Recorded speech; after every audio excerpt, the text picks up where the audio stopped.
বারোমাসি মরিচের গাছ, বড় সাইজের গাছ, বস্তায় লাগানো রয়েছে গাছটি।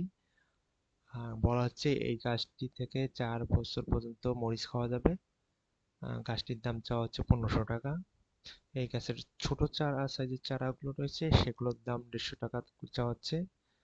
আর এটি জাতীয় বৃক্ষমেলায় মানিকগঞ্জ নার্সারিতে আসলে আপনারা দেখতে পারবেন।